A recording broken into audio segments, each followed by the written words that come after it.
সবাই খালি পারফেক্ট মানুষ খোঁজে ব্যস্ত। কে বলছে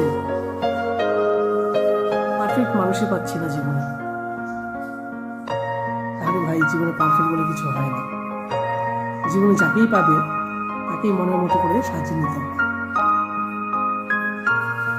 এই প্রসঙ্গে একটা উদাহরণ দিই তোমাদের, তাহলে বিষয়টা আরো ক্লিয়ার করে বুঝতে পারবে। আজকে আমি যদি একটা চারা গাছ রোপণ করি,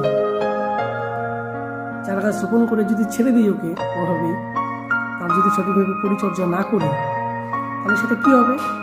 সেই চারা গাছটা হয়তো ছাগলে খেয়ে নেবে, না গরুতে খেয়ে নেবে, না হলে একদিন হয়তো মরে যাবে, এরকমই হবে।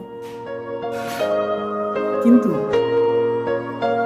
আমরা যদি সেই চারা গাছটা রোপণ করার পরে তার চারপাশে ব্যারিকেড দিয়ে দিই, উপযুক্ত সার জল প্রদান করি, তাহলে সেই চারা গাছটা একদিন অনেকটা মাথা উঁচু করে দাঁড়াবে আর একটু অনেক বড়ও হবে, আর আমাদেরকে ছায়া প্রদান করবে, অক্সিজেন প্রদান করবে।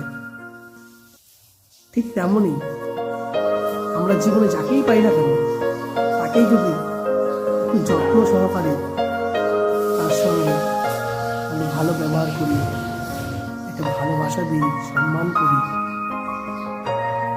তাহলে সেই মানুষটাই আমাদের জীবনে পারফেক্ট মানুষে পরিণত হবে।